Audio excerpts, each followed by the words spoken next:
Hello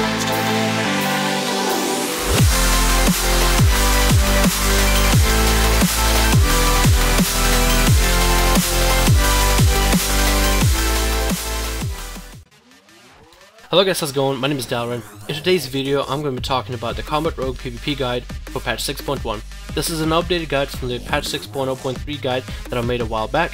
In today's guide, I'll talk about the basics from stats to talents to glyphs to rotation to maybe some openers, the insight mechanic, as well as cooldowns, as well as all the new updates with Combat Rogues. So let's begin the guide. Before I actually begin the video, I want to cover the big updates that happened to Combat Rogues. Our 4-piece bonus has changed and it now reads 4-piece PvP bonus for Combat Rogues has been redesigned. Using Vanish instantly generates 5 column points and the next ambush, eviscerate, reveal strike, or sinister strike will be a critical hit. This change to the 4-piece bonus does make an impact on this video as it will be accounted for when I'm talking about talents and abilities. So please remember this 4-piece bonus in regards to the rest of the video.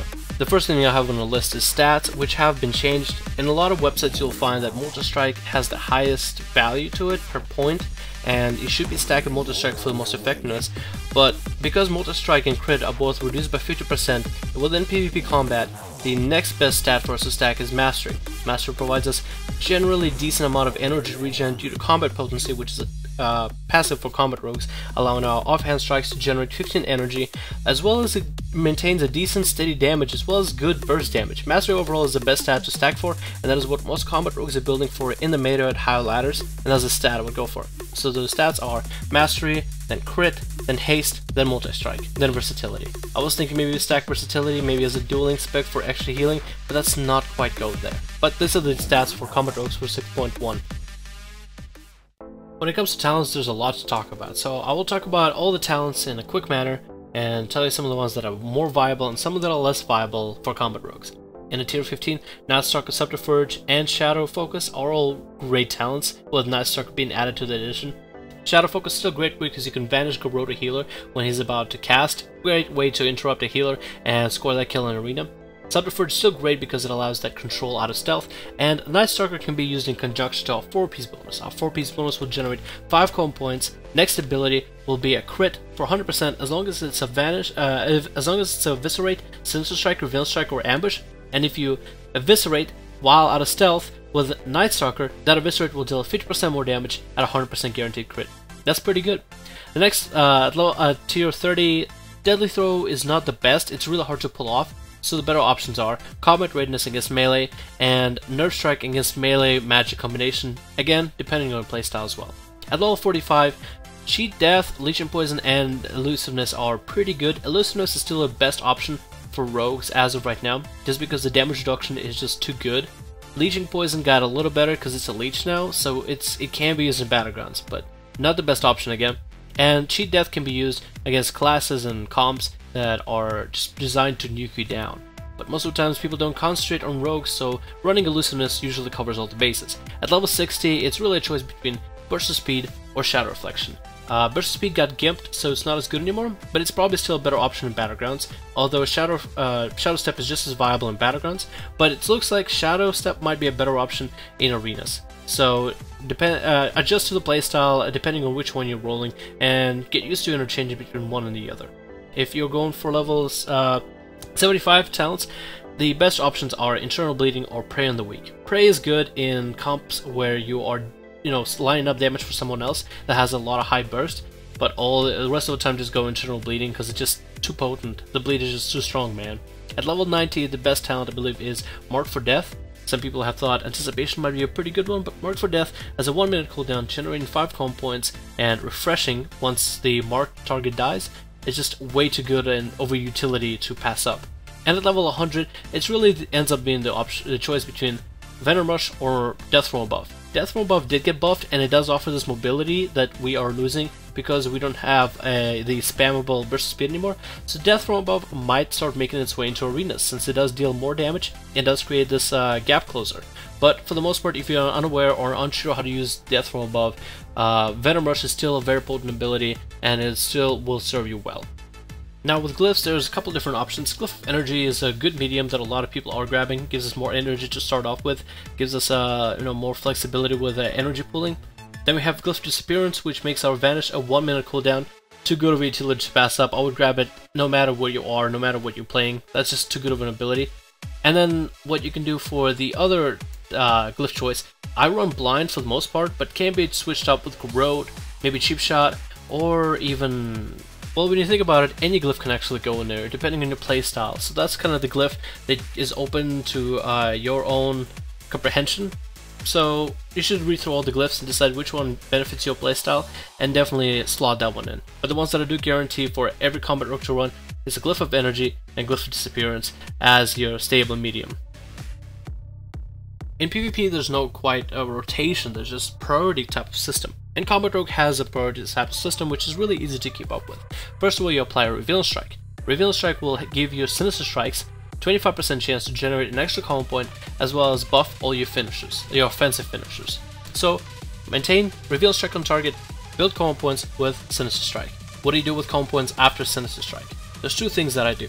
First option is if you're trying to score a kill, and when you're trying to score a kill, I try to prioritize my combo points into stuns like Kidney Shot, as well as eviscerates. If I'm not able to eviscerate or stun a person, if I'm not trying to commit on somebody, I try to prioritize combo points into Slice and Dice.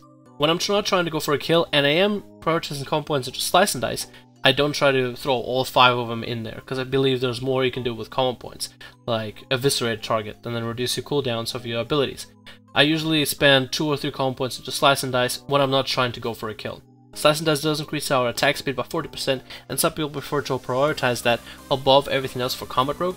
I don't feel like Slice and Dice deals that much increased damage. It gives a chance for more things to proc, but it doesn't have a guaranteed chance. This is why I don't ever prioritize into Slice and Dice that heavily. But this is just my playstyle, so maintain Revealing Strike, build combo points with Sinister Strike. When going for a kill, stuns and eviscerates. When you're not going for a kill, Slice and Dice. And that is my so-called rotation for PvP. The next part I was going to cover was openers, but then I remembered I already made a video on rogue openers. My video on rogue openers includes all 3 specs of rogue and all the openers that I could possibly find, and in there includes my combat rogue openers. Those are the most updated combat rogue openers that I can come up with and that I use every day in my PvP endeavors, so please refer to that video. If you want to go check out the video, it'll be in the description down below and as an annotation on the screen. Alright, in this part I want to talk about the insight mechanic, and the best way we're going to take a look at it is build up 5 combo points, take all of this other buffs, just for the most crucial core damage. We'll take a look at the Death Roll buff, how much damage you dealt with Eviscerate. Then Eviscerate hit the enemy target for 20k, but we'll take a look at what happens to that 20k Eviscerate portion of Death Roll buff once we reach Insight. What is Insight? Insight is a buff Combat Rogues gain every 4 Sinister Strikes. By using 4 Sinister Strikes, we move up in Insight. We advance first, after 4 Sinister Strikes, into Shallow, then into Moderate, then into Insight.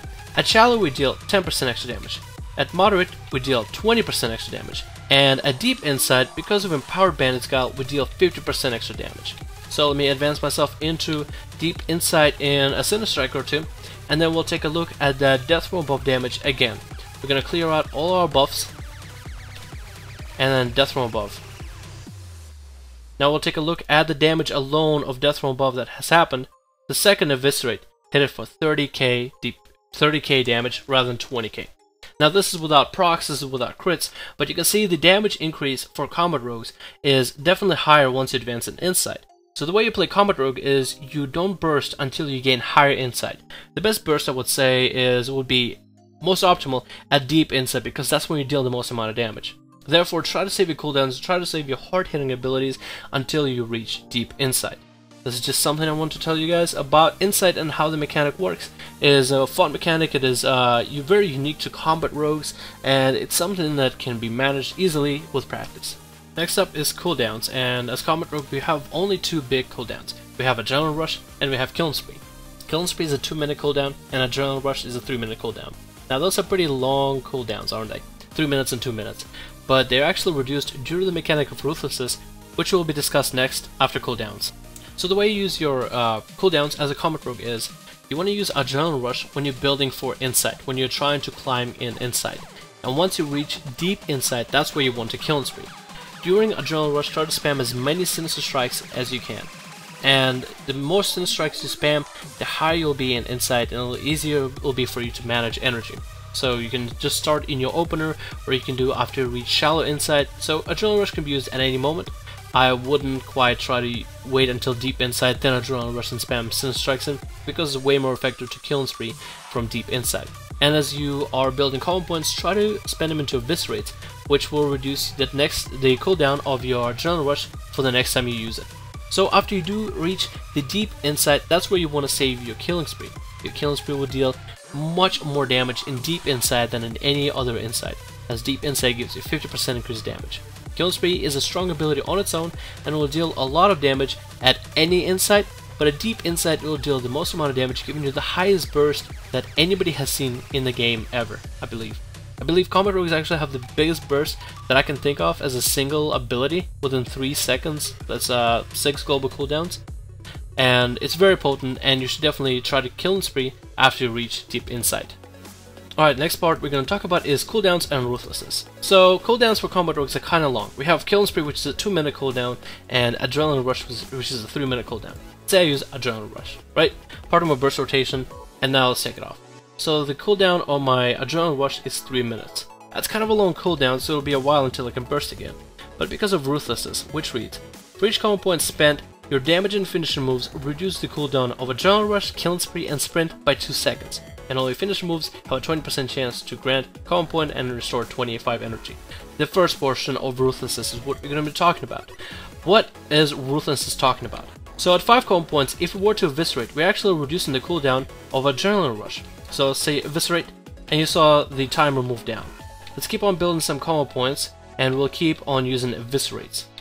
Eviscerate again, now the cooldown is down to 1 minute 57 seconds. Let's keep building and spamming Sinister Strike in order to build common points, and we'll keep eviscerating at 5 common points apiece.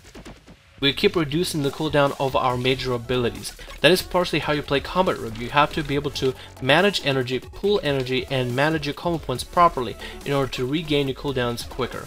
The best way you can do it is, let's say during the actual Adrenaline Rush. During Adrenaline Rush, you want to spend as many common points as possible, and overall you want to watch out the common points that you have as a Combat Rogue. The best way to manage common points and making sure to time them to eviscerates in order to, or I guess kidney shots can also be done due to the fact that internal bleeding counts as an offensive finisher. The only finishers that count are the offensive finishers, so spamming like, let's say, recuperate or slice and dice is not going to reduce the cooldown of your major abilities. So therefore you just want to be able to manage your combo points and be aware of how many combo points you have, how much you gotta build for, and your cooldowns. So that's just something I want to discuss to you guys about the Ruthlessness mechanic, which can make or break your Combat Rogue experience in PvP. That is something you definitely should watch out for. That is something you should practice whenever you're playing your Combat Rogue, as it is a mechanic that can really up your playstyle, and it separates the players that are playing at 2k rating from players that are playing at 1200 MMR. So hopefully you guys enjoyed this video for Combat Rogue PvP guide for patch 6.1, the updated guide. Hopefully you found it very much entertaining, if not informative, and hopefully this guide helps you get better at your Combat Rogue. Let me know what you think in the comments below. What do you think about this guide? And if you do know other Combat Rogues that are looking for a guide, be sure to spread this guide around. My name is Dalren, happily bringing you guys a guide for Combat Rogues for patch 6.1 in Warlords of Draenor. Hopefully you guys enjoy yourselves, hopefully you guys having a great day, and I'll see you guys in the next video.